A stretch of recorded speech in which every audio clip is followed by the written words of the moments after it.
दोस्तों आप सभी का स्वागत है।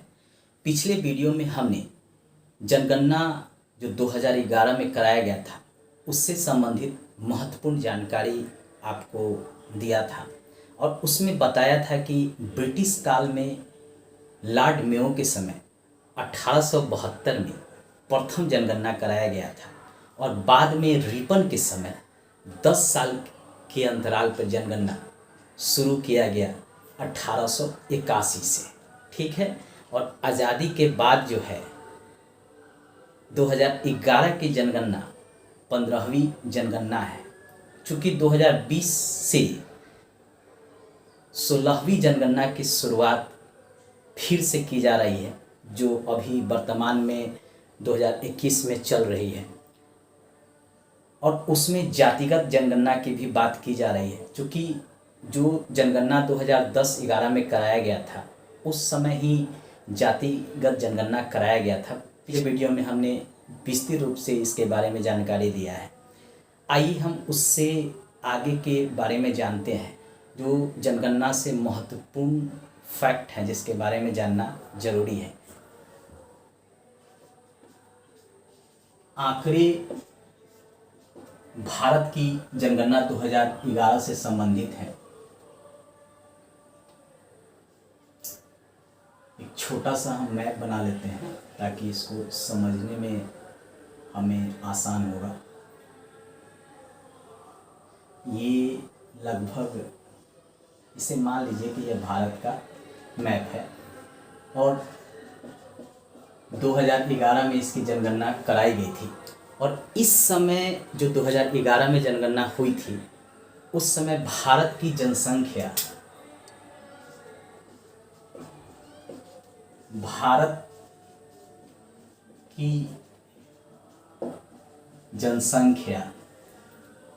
कितना था? 1,21,00,00,000 के लगभग था। कभी कभी एग्ज़ाम में पूछ देता है कि 2011 में जो जनगणना कराया गया था उस समय भारत की टोटल जनसंख्या क्या था। तो आप याद रखिएगा 1,21,00,00,000 के लगभग उस समय जनसंख्या थी। अब में जो 16वीं जनगणना कराया जा रहा है 2021 में, इसमें भारत की जनसंख्या बढ़ी है। उसके भी नए आंकड़े आएंगे, जब आएंगे तो उसके बारे में हम आपको जानकारी देंगे। अब ये तो हो गया कुल जनसंख्या। अब भारत की जनसंख्या विश्व की जनसंख्या का कितना प्रतिशत था, यह भी प्रश्न बार बार पूछता है। प्रश्न हमेशा पूछता है कि भारत की जनसंख्या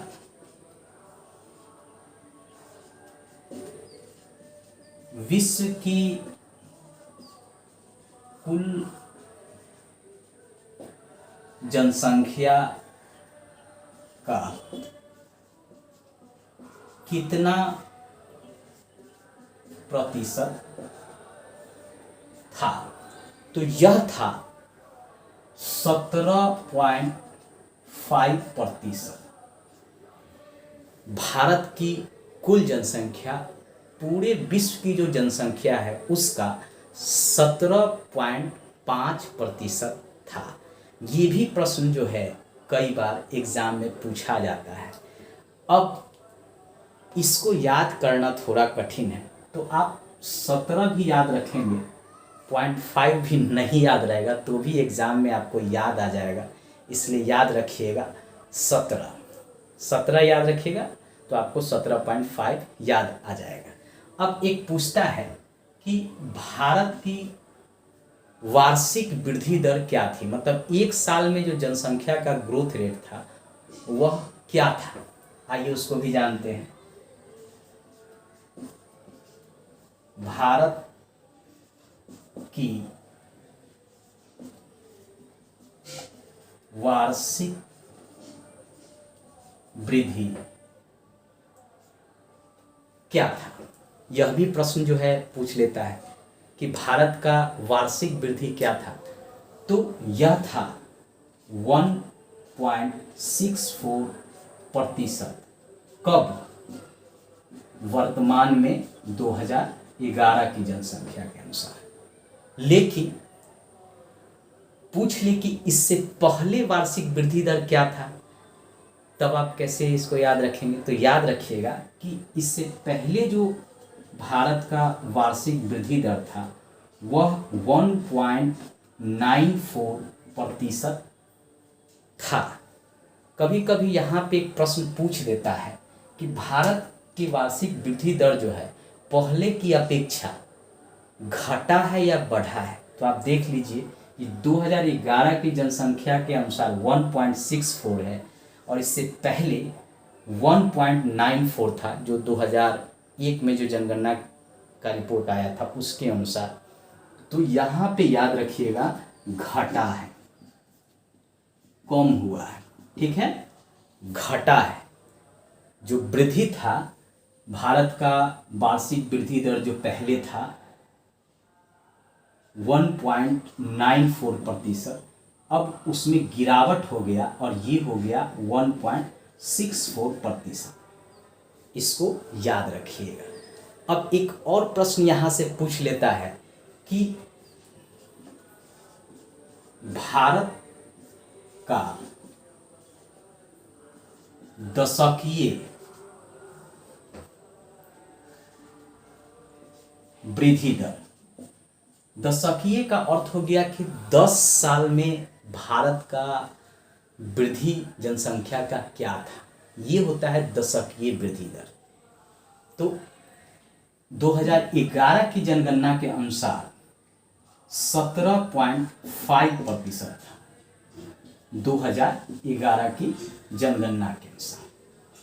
लेकिन जो इससे पहले की जनगणना कराई गई थी उस समय दशकीय वृद्धि दर 21.54% था। अब यहाँ भी आप देख सकते हैं कि भारत की दशकीय वृद्धि दर में गिरावट देखा गया है। वार्षिक वृद्धि दर में भी गिरावट देखा गया और दशकीय वृद्धि दर में भी गिरावट देखा गया। अब दशकीय वृद्धि दर का अर्थ है कि जो 2011 में जो जनगणना हुआ था उस समय 17.5 दशकीय वृद्धि दर था और इससे पहले जो था 21.54% वृद्धि दर था, यानी यहाँ भी घटा है। ये भी प्रश्न जो है कई बार आपसे पूछ देता है कि दशकीय वृद्धि दर बढ़ा है या घटा है। तो याद रखिएगा घटा है, वार्षिक वृद्धि दर भी घटा है और दशकीय वृद्धि दर भी घटा है।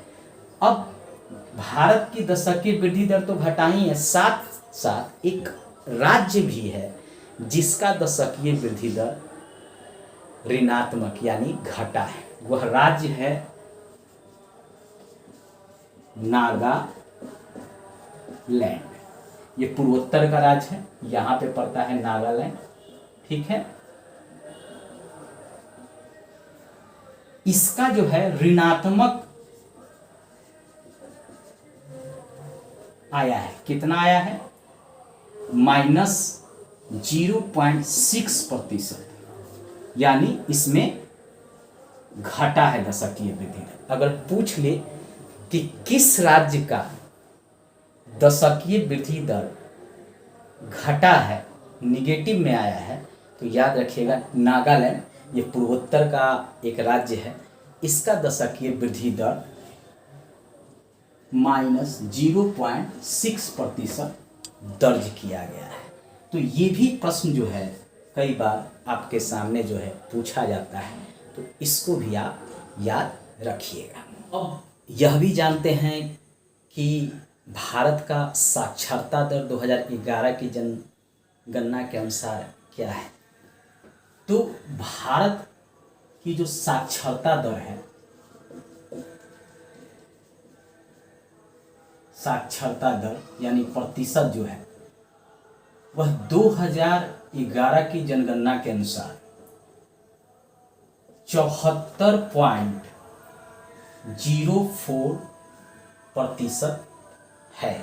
पहले यह 73 था, लेकिन बाद में इसमें सुधार किया गया और यह 74.04% वर्तमान में भारत की साक्षरता दर है।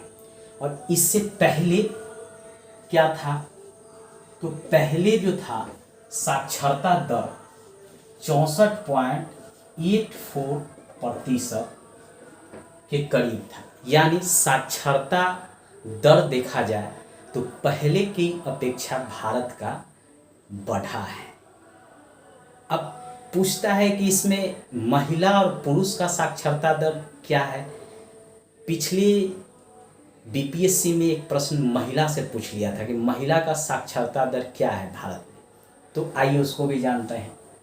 तो पुरुष का जो साक्षरता दर है वह है 82.14%। शुरू में यह 80% के करीब दिया गया था, लेकिन बाद में इसमें सुधार हुआ है और 2011 में जो नया डाटा दिया गया उसमें पुरुष की साक्षरता जो है 82.14% बताया गया और महिला की साक्षरता दर 65.46% बताया गया कि महिलाओं की जो साक्षरता दर है वह 65.46%। एक चीज़ इसमें ज़रूर याद रखिएगा कि ये डाटा आपको याद रखना होगा, क्योंकि यही प्रश्न में पूछ लेता है। पुराना डाटा और नया डाटा, पुरुष साक्षरता दर, महिला साक्षरता दर, ये कई बार एग्ज़ाम में पूछ लिया जाता है और जान से एग्जामिनर के द्वारा इसको पूछा जाता है कि उनको पता होता है कि स्टूडेंट को यह जल्दी याद नहीं रहने वाला है। तो आप इसको याद रखिएगा, 2-3 बार अगर आप कोशिश करेंगे तो याद रह जाएगा। इसको ऐसे भी याद रख सकते हैं कि 75 से थोड़ा कम, 1 पॉइंट कम भारत की साक्षरता दर है, तो आपको याद हो जाएगा कि 74.04 अगर आपको याद भी नहीं रहता है तो 74 पॉइंट आपको याद रहेगा। उसी तरह पुरुष में याद रखिएगा 82, महिलाओं में 65। इतना भी अगर याद रहे तो आप एग्जाम में प्रश्नों को हल कर लेंगे। अब है जनसंख्या घनत्व। आइए जानते हैं कि जनसंख्या घनत्व कितना था भारत का।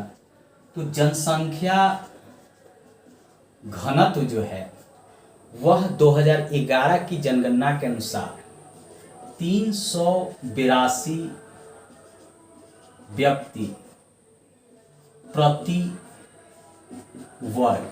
इसका अर्थ होता है कि जैसे भारत में बिहार का सबसे ज़्यादा घनत्व है, तो ये मान लीजिए ये प्रति वर्ग में व्यक्ति जो निवास करते हैं जनसंख्या घनत्व, तो भारत की जनसंख्या घनत्व 382 व्यक्ति प्रति वर्ग माना गया है।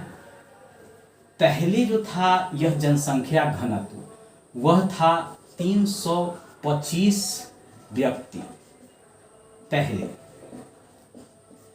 इसका अर्थ है कि अब जो है घनत्व में वृद्धि देखा गया है। क्या देखा गया है? वृद्धि, बढ़ा है पहले की अपेक्षा। अब पूछ लेता है कि लिंगानुपात, भारत का लिंगानुपात क्या है। लिंगानुपात का अर्थ होता है कि महिला पुरुष की जनसंख्या का रेशियो, मतलब 1000 पुरुष पे कितनी महिलाएं हैं। 2011 की जनगणना के अनुसार 1000 पुरुष पर महिलाओं की संख्या 943 है। 1000 पुरुष पे महिला जो हैं वह 943 ही है। यानी यहाँ भी पुरुष के अपेक्षा महिलाओं की संख्या कम है। पहले क्या था, जो पहले लिंगानुपात दर था वह क्या था, तो पहले था 1000 पुरुष पे 933। यानी यहाँ भी अगर देखेंगे तो वृद्धि दर्ज की गई है, यहाँ भी वृद्धि दर्ज की गई है। अब एग्जाम में आपसे प्रश्न जो है यही पूछ लेता है कि भारत का लिंगानुपात, तो आपको याद रखना है 943 1000 पर। पहले कितना था? 933। बढ़ा है या घटा है? तो वृद्धि हुई है। उसी तरह जनसंख्या घनत्व 2011 की जनगणना के अनुसार 382। पहले कितना था? 325, यानी यहाँ भी वृद्धि हुई है। कभी कभी प्रश्न जो है घुमाकर पूछ दिया जाता है। अब एक प्रश्न यहाँ भी है कि शिशु लिंगानुपात, शिशु लिंगानुपात, शिशु लिंगानुपात का अर्थ होता है कि 1000 बालक पर कितना बच्चियों की, लड़कियों की संख्या है, और यह 0 से 6 वर्ष के बच्चों के बीच ही गणना किया जाता है। तो इसके अनुसार 1000 बालक पर अगर देखा जाए तो 918 2011 की जनगणना के अनुसार बच्चियों की संख्या है, यानी लड़कियों की संख्या है। पहले क्या था? पहले 1000 पर 927 था। अब यहाँ देखिएगा तो यहाँ जो है घटा है, घटा है। लिंगानुपात अगर टोटल देखिएगा तो उसमें बढ़ा है, 943 हुआ है, पहले 933। लेकिन अगर शिशु लिंगानुपात देखेंगे तो उसमें घटा है, पहले 927 था, अब जो है 918 ही रह गया है। यह एक चिंता की बात है, क्योंकि इसका सबसे बड़ा कारण होता है कि लड़कों के प्रति माता पिता का आकर्षण अधिक होना, और दूसरा कारण है दहेज भी एक बहुत बड़ा कारण है। जैसे हरियाणा में सबसे कम लड़कियों की संख्या देखने को मिल रहा है, पंजाब में भी यही हाल है, कई अन्य केंद्र शासित राज्य में भी यही रेशियो है। लड़कों की तुलना में लड़कियों की संख्या कम है। तो अब तो साक्षरता दर भी महिलाओं में बढ़ा है। लड़कियों की शिक्षा के साथ साथ उनके विकास पर भी बल दिया जा रहा है। लेकिन फिर भी अगर डाटा को देखा जाए 2011 की जनगणना को, तो उसके अनुसार जो है अभी घटा है पहले की अपेक्षा। तो इसको भी याद रखिए। कभी कभी वह वृद्धि हुआ है कि कम हुआ है, ये प्रश्न पूछ लेते हैं, तो इसको आपको याद रखना होगा। आइए अब भारत की साक्षरता दर देखते हैं कि किस राज्य में सबसे अधिक है और किस राज्य में सबसे कम है, और ट्रिक पर भी इसको देखेंगे। सर्वाधिक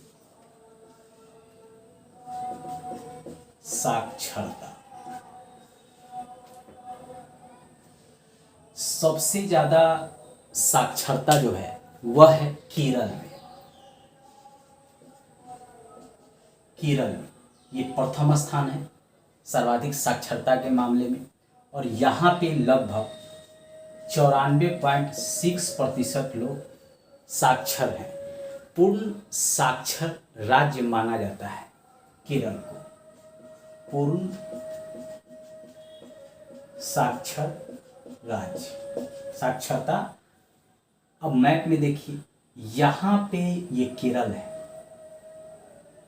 यहाँ पे केरल है,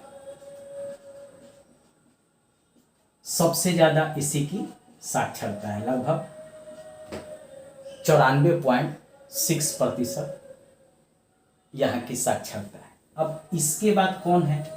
तो इसके बाद है मिजोरम। मिजोरम, यहाँ की साक्षरता कितना है? तो 91.3% के लगभग है। ये भाग है मिजोरम का, ठीक है, और यहाँ की साक्षरता है 91% के लगभग। तीसरा उसके बाद साक्षर राज्य कौन है? तो वह है गोवा। याद रखिएगा, तीसरा कौन है? गोवा। यहाँ लगभग 88.7% लोग साक्षर हैं। केरल के ठीक ऊपर ये है गोवा। मैप से आपको थोड़ा याद रहेगा, अगर मैप के थ्रू अगर आप देखेंगे तो आपको थोड़ा सा याद रहेगा कौन राज्य कहाँ है, किसका साक्षरता दर कितना है। उसको आप मैप के थ्रू भी याद रख सकते हैं। अब एक ट्रिक के आधार पर भी इसको आप याद रखेंगे। इसके लिए बहुत आसान ट्रिक है, वह है केला खाकर मजा आ गया। केला खाकर मजा आ गया। अब केला से केरल हो गया, केला से केरल, मजा से मिजोरम और गया से गोवा। कितना आसान ट्रिक है, केला खाकर मजा आ गया, केला खाकर मजा आ गया। आप अगर इसको याद रखेंगे तो एग्जाम हॉल में ये पता चल जाएगा कि सबसे अधिक साक्षर राज्य कौन है, उसके बाद कौन है, उसके बाद कौन है। ठीक है। अब सर्वाधिक साक्षर है तो ऐसा भी राज्य होगा जहां सबसे कम साक्षर होगा या न्यूनतम साक्षर जिसको कहते हैं वो होगा। तो न्यूनतम साक्षरता वाला राज्य भी होगा। अब ये न्यूनतम साक्षरता सबसे ज़्यादा और सबसे कम ये दोनों हो सकता है। तो सबसे पहले ये देखेंगे कि सबसे कम कहाँ किस राज्य की साक्षरता है, तो वह है बिहार की। बिहार की ये प्रथम स्थान पे है, ये दूसरे तीसरे यहाँ बिहार की। यहाँ की साक्षरता है 63.82%। पहले जो था यह 61% था, लेकिन बाद में बढ़ा 63.82, कहीं कहीं पे 64 भी दिया रहता है, तो उसको भी आप लगभग में मान सकते हैं। दूसरा सबसे कम साक्षर राज्य जो है अरुणाचल प्रदेश है। यहाँ की साक्षरता है 66.95%। और तीसरा राज्य जो है वह है राजस्थान। यहाँ की साक्षरता जो है 67.06% है। अब बिहार मैप में देखिए, बिहार यहाँ पे है। ठीक है, बिहार यहाँ की साक्षरता है लगभग 63.82%, ये याद रखिएगा। उसके बाद है अरुणाचल प्रदेश। तो ये है अरुणाचल प्रदेश का क्षेत्र, अरुणाचल प्रदेश। यहाँ पे कितना है, तो 66.95%। उसके बाद है राजस्थान। तो मैप में ये राजस्थान का क्षेत्र है। ठीक है, राजस्थान का क्षेत्र है और यहाँ पे 67.06% लोग साक्षर हैं। यानी न्यूनतम साक्षरता अगर पूछे तो बिहार की, उसके बाद कौन, तो उसके बगल में अगर आप ऐसे याद रख सकते हैं तो अरुणाचल प्रदेश और फिर राजस्थान। तो इसको आप इस तरह मैप से भी याद रख सकते हैं। और इसके लिए एक ट्रिक है जिसके आधार पे आप इसको याद रख सकते हैं आसानी से। यह ट्रिक है, बिहार का अरुण राजा है। बिहार का अरुण राजा है। बिहार तो आप समझ ही गए, सबसे न्यूनतम साक्षरता यहाँ की है। अरुण से हो गया अरुणाचल प्रदेश और राजा से हो गया राजस्थान। बिहार का अरुण राजा है। न्यूनतम साक्षरता दर, इससे आप याद कर सकते हैं इस ट्रिक से। अब है कि पुरुष में सबसे अधिक साक्षरता किस राज्य का है और महिला में सबसे अधिक किसका है, महिला में किसका सबसे कम है, पुरुष में सबसे किसका कम है। तो आइए इसको भी देखते हैं। पुरुष में अगर देखा जाए तो सबसे अधिक जो है वह साक्षरता है केरल का, जो कि सबसे अधिक साक्षरता इसी का है, 96.1% के लगभग है। अधिक में ये है अधिक, और कम में पुरुष साक्षरता जो है वह है बिहार का, इसको भी याद रखिएगा, 71.2% के लगभग है। अगर महिला में पूछे कि किस राज्य का सबसे अधिक है, तो अधिक में केरल ही होगा। केरल होगा, 91% के लगभग यहाँ पे महिला हैं। और कम में पूछे, न्यूनतम में पूछे महिला साक्षरता, तो वह भी है बिहार का ही। यहाँ पे 51.5% महिला ही साक्षर है। अब इसके लिए भी बहुत आसान ट्रिक है। ये ट्रिक है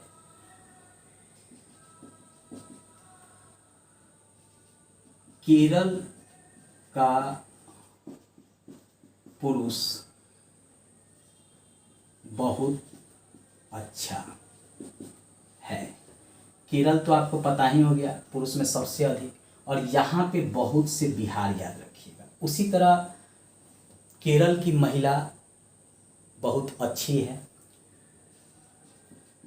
केरल की महिला बहुत अच्छी है। अब केरल से हो गया सबसे अधिक महिला साक्षरता वहाँ का, और बहुत से बिहार याद रखिएगा। इस ट्रिक से आप जो है इसको भी याद रख सकते हैं। अक्सर जो है, जैसे आप बीपीएससी देने जाइए, या यूपी पीसीएस या यूपीएससी या एसएससी ग्रुप डी रेलवे का एग्ज़ाम, आरआरबी एनटीपीसी का, तो ये फैक्ट ही पूछ लेते हैं और ये फैक्ट याद नहीं रहता है। क्योंकि फैक्ट को याद करने का एक ही तरीका है कि या तो उसको मैप पे आप देख लीजिए, या उसको ट्रिक पर बैठा लीजिए, या उसको अंक गणित के आधार पे याद कर लीजिए। 3 फार्मूला से ही आप याद कर सकते हैं। मैंने मैप के थ्रू भी बता दिया, और एक ट्रिक के आधार पर भी याद करने का तरीका आपको मैंने बताया। नेक्स्ट वीडियो में हम भारत की जनगणना 2011 से संबंधित और भी महत्वपूर्ण जो आंकड़े हैं उसके बारे में हम चर्चा करेंगे। आप मेरे नेक्स्ट वीडियो को भी ज़रूर देखिएगा। धन्यवाद।